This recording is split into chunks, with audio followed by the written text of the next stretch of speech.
Okay, we're going to now move a little bit away from ranting and raving about gender and talk a little bit about feminism again. Uh, I mentioned to you before the kind of the three foundational themes of feminism that tend to kind of show up over and over most of the time.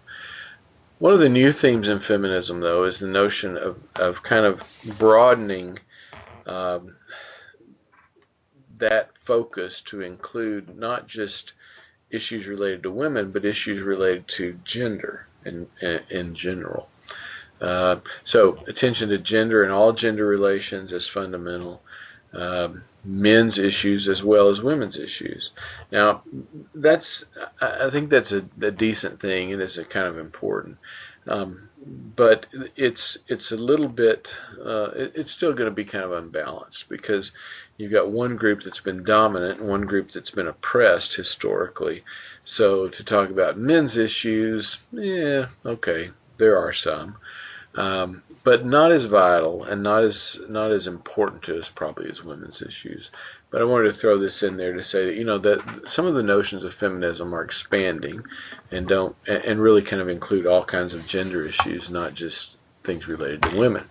So let's look at some types of feminism, and there are a lot of different categories you could come up with. You can Google feminism or types of feminism, and you can find all kinds of lists. So this list is not definitive, it's not exclusive, it's one way of thinking about it. Okay, so what I've tried to kind of give you here is two or three things that are pretty common, and then a couple of things there at the end that just to show you all the diversity that exists there. So let's talk through these a little bit.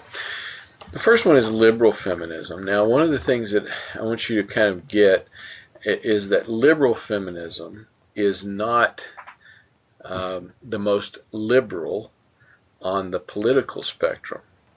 Liberal feminism is a little bit more open-minded than radical feminism.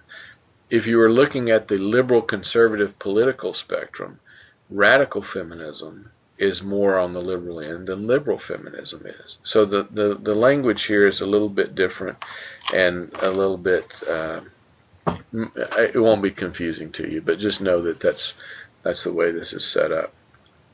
So some of the basic ideas of liberal feminism is that there are restricted opportunities for women to participate fully in our culture, that children are often taught that some roles are appropriate for one sex and not for another one. These are not the things that they propose now. These are things that they believe are problematic.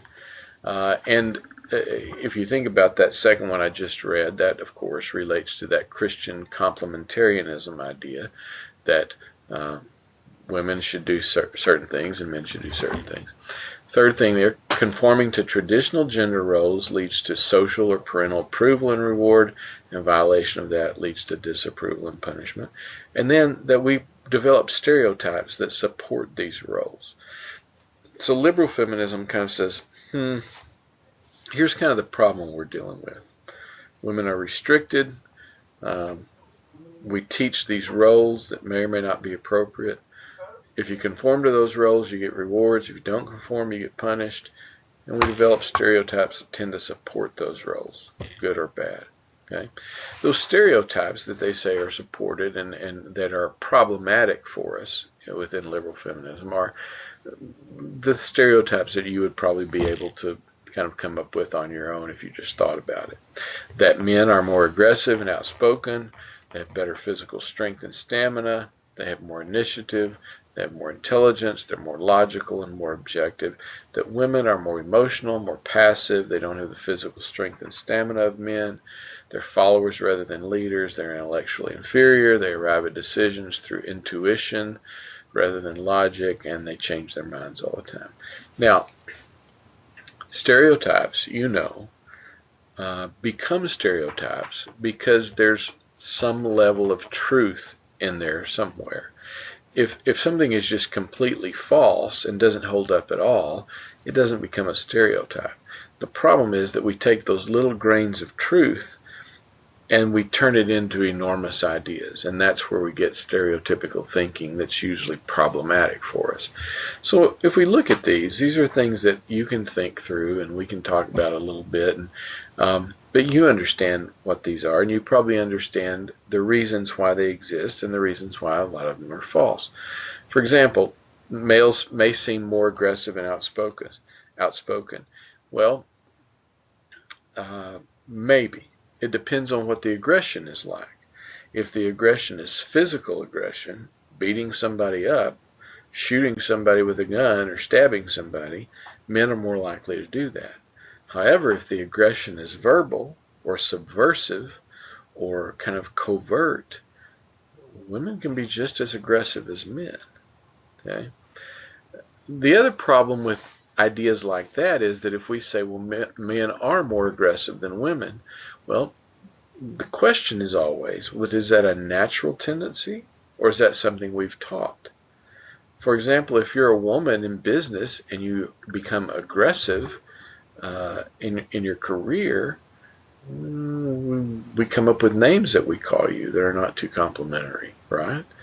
If you're a man and you're aggressive in business, we like that. We're going to promote you. We're going to give you more responsibility.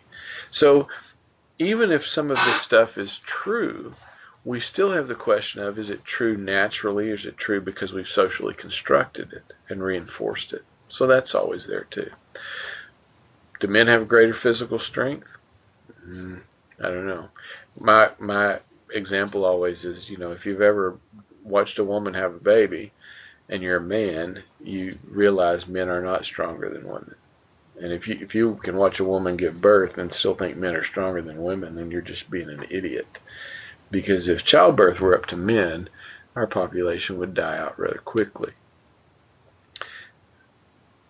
Do men have a greater quantity of physical strength in general? Probably.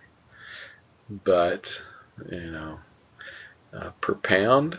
Probably not. Okay. Do men have greater initiative? I don't think so. If you rated people in terms of laziness, my guess is the laziness scale would be pretty much dominated by men.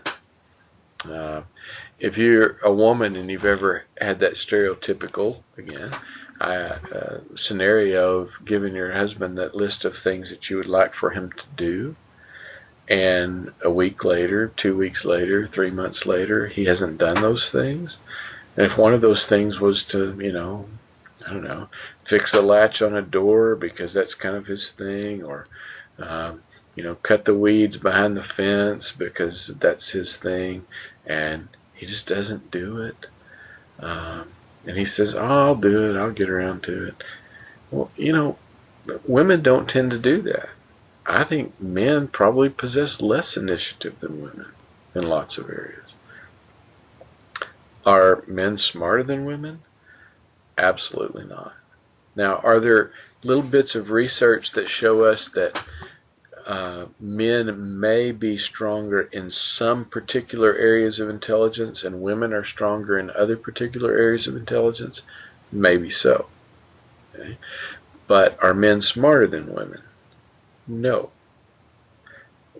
Never have been and never will be. Okay. But that's a stereotype because men tend to, historically men have been lawyers and doctors and scientists and professors and pastors and all these kind of leadership positions.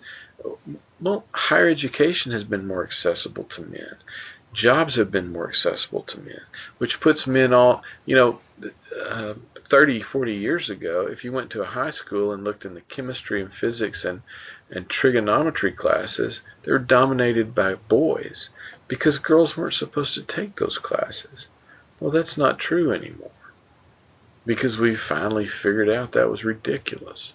So we've thought men were smarter, but men are really not smarter. Are men more logical and objective? Think about that for a minute. Think about the crimes of passion that are committed in this country. Think about the violence that is committed in our culture. Men or women? It's men. Overwhelmingly men. people who get mad and shoot someone, or stop their car and get out and beat somebody up because of a traffic thing, or carry a gun under their seat in their car and get out and shoot somebody, that's always a guy. That's never a woman. So you can't tell me that men are more logical and objective than women. We never have been. We act like that sometimes when we are comparing ourselves to a woman. Or if a woman becomes emotional about something, men don't like that because it makes us uncomfortable. And so we try to be logical, and that's where we get that logical, I'm going to fix it kind of thing. But we're not more logical than women. Men do stuff all the time based on emotions. Men go out and buy boats and Harley Davidsons and new shotguns and new golf clubs and do stupid stuff and jump off cliffs because they're not logical and objective. They're impulsive and childish, just like women are sometimes. Right? These are not necessarily valid stereotypes, and so maybe we need to think a little bit about whether these make sense when we apply them. Women are not more emotional. They're more expressive in their emotions than men. Women are not passive unless they've been taught to be passive. Women are not followers rather than leaders unless we've made them be followers and we've taught them that that's all they can be. Women maybe do use some kind of intuition rather than logic. But I don't think men use logic that much more than women. Do women change their minds more? Maybe. But that's not a bad thing. Changing your mind means that you had the ability to be insightful enough and smart enough to say, I may have been wrong about this. Men won't change their minds because they have a fear of looking wishy-washy or unstable. And so we do stupid stuff and make dumb choices and hold on to bad ideas because of our stupid ego. Okay? So liberal feminism says our culture buys into these things, and that's damaging for us. And we need to figure out some other way to deal with that. So liberal feminists say that with the exception of a few things, these are not really supported by facts. They're socially constructed. Liberal feminists also say that it's not just men that have made this happen, it's women. Men and women are both responsible for these stereotypes and the way that we enforce them, and that women have to take a different stance, and women have to decide, we're not going to respond to these stereotypes anymore. We're not going to promote these stereotypes anymore. The goal is to provide a new socially constructed reality that says women can realize their potential just like men can.